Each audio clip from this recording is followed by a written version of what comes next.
Dear students, मैं Harkare sir आपके लिए बना रहा हूँ lecture number 3, video number 3, standard 10 science and technology, Maharashtra state board, chapter 1 gravitation. जो टॉपिक हम पढ़ रहे हैं उसका नाम है ग्रेविटेशन। ये वीडियो देखने से पहले हमने इसके पहले बनाया था video number 1, video number 2, lecture number 1 and lecture number 2। ये जब तक आप देखेंगे नहीं, अच्छे से सुनेंगे नहीं, तब तक आपको ये वीडियो समझ में नहीं आएगा। वीडियो नंबर 1 में मैंने आपको बताया था कि फोर्स क्या होता है, फोर्स के टाइप्स आपको मालूम होना, ग्रेविटेशन क्या होता है, ग्रेविटी क्या होता है, और उसके बाद हमने देखा था सर्कुलर मोशन और सेंट्रीपिटल फोर्स के बारे में वीडियो नंबर 1 में। आप उसको अच्छे से देखेंगे, सुनेंगे। वीडियो नंबर 2 में मैंने आपको बताया था प्लैनेटरी मोशंस क्या होता है, टेलीस्कोप का डिस्कवरी बताया गैलीलियो ने किया था, क्यों किया था वो डिटेल हमने देखा। उसके बाद सबसे इम्पॉर्टेंट मैंने आपको बताया केपलर के 3 लॉज, उसका क्या स्टेटमेंट होता है, इंपॉर्टेंट टॉपिक है, वो हमने देखा था वीडियो नंबर 2 में। आज मैं बता रहा हूँ आपके लिए अभी वीडियो नंबर 3। इस वीडियो का जो पहला पॉइंट है वो हम देखेंगे अभी कि Kepler stated 3 laws about planetary motion simply by study of the position of the planet obtained by regular observation. आपको पता है कि केपलर ने 3 लॉज बताया था, पर ये जो 3 लॉज उसने बताया था, इसके जो 3 लॉज थे, only it is based on regular observation and regular observation. जो प्लैनेट्स का उसने ऑब्जर्वेशन किया था, ऑब्जर्वेशन के ऊपर से ही हैज स्टेटेड 3 लॉज। बट उसने जो लॉ बताया, he had no explanation as to why planets obey this law. उनके पास इसका नॉलेज नहीं था कि प्लैनेट्स इन लॉज को ओबे क्यों करते हैं। इसके बारे में उनके पास कोई जानकारी नहीं थी, कोई स्टडी उनका अवेलेबल नहीं था उसके बारे में। तो ये जो केपलर्स है, इसके बाद जो नेक्स्ट साइंटिस्ट है वो है न्यूटन। इसलिए हमने लिखा कि न्यूटन जो साइंटिस्ट है, ही हैज़ इन्होंने जो ग्रेविटी का स्टडी किया, जो ग्रेविटी है उसको डिस्कवर किया, and he derived the Kepler laws. जो केपलर के लॉज है उसको डेरिवेशन करने का काम, उस कैसे आए, डेरिवेशन मतलब कैसे आए ये बताने का काम किसने किया, न्यूटन ने किया। तो न्यूटन ने क्या किया, जो केपलर ने जो स्टडी किया था उस स्टडी को यूज़ किया, और उन स्टडी को यूज़ करके ही हैज़ जो ग्रेविटी का थ्योरी है उसको डेवलप किया उन्होंने, और डेवलप करके जो केपलर के 3 लॉज थे उनको उसने क्या किया, डिराइव्ड किया। कैसे आया ये बताया न्यूटन ने।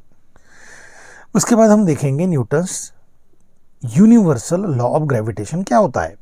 Every object in the universe attract every other object with a definite force. This force is directly proportional to the product of masses of the two objects and inversely proportional to the square of distance between them. इसका ये मतलब है कि अगर 2 object है, कोई भी 2 object, आपको बताया था मैंने कि 2 ऑब्जेक्ट के बीच में हमेशा फोर्स ऑफ अट्रैक्शन होता है। उस फोर्स को क्या बोलते हैं, ग्रेविटेशन। ये हमने देखा था वीडियो नंबर 1 में। और ग्रेविटेशन के लिए रिक्वायरमेंट होता है मास की बहुत ज़रूरत है। Mass is important factor. तो आपको पता होना कि 2 ऑब्जेक्ट है, पहले ऑब्जेक्ट का मास m1, सेकंड ऑब्जेक्ट m2, दोनों के बीच में फोर्स ऑफ अट्रैक्शन, ये दोनों के बीच में का डिस्टेंस दी। तो आपको पता होना कि ये जो फोर्स है, it is directly proportional to the product of masses, inversely proportional to the square of distance between them. इन दोनों को मैंने कंबाइन किया, ये ऊपर है ये नीचे है डिनोमिनेटर में। इसको हटाकर मैंने इक्वल कांस्टेंट लिया, इसलिए जी को हम बोलेंगे कांस्टेंट ऑफ प्रोपोर्शनैलिटी, और इसका एक नाम है साइंस में यूनिवर्सल ग्रेविटेशन कांस्टेंट। ये आपने स्टैंडर्ड 9 में देखा होगा। तो आपको पूछेंगे जी का नाम, G is called universal gravitation constant. इसका ऐसा यूनिट होता है मीटर स्क्वायर kg⁻²। इसका वैल्यू होता है 6.673 into 10⁻⁻11 Newton metre square kg⁻²।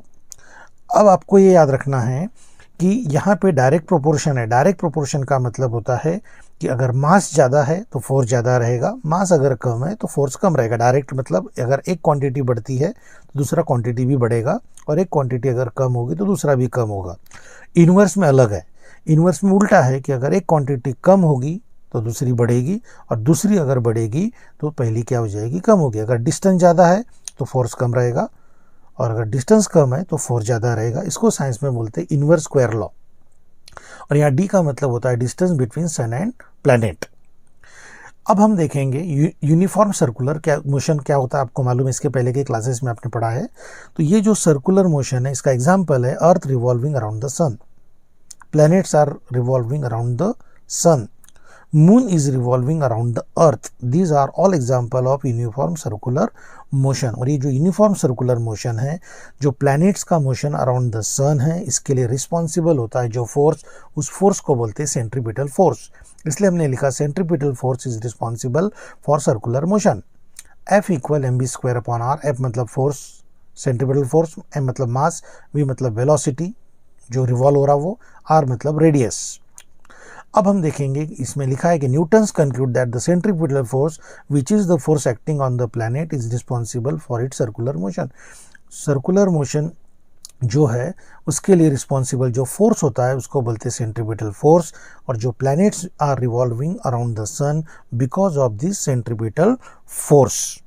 तो ये जो वीडियो मैंने आपके लिए बनाया है, इस वीडियो में आज हमने देखा कि केपलर ने जो लॉज बताया only on observation, his laws are only based on observations, इसीलिए वो इनकम्प्लीट थे।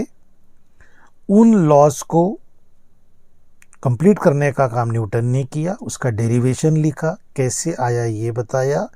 Kepler is unable to explain why the planets obey this law.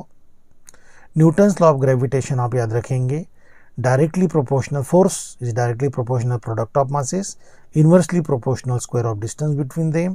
जी को बोलते हैं universal gravitation constant, unit, value.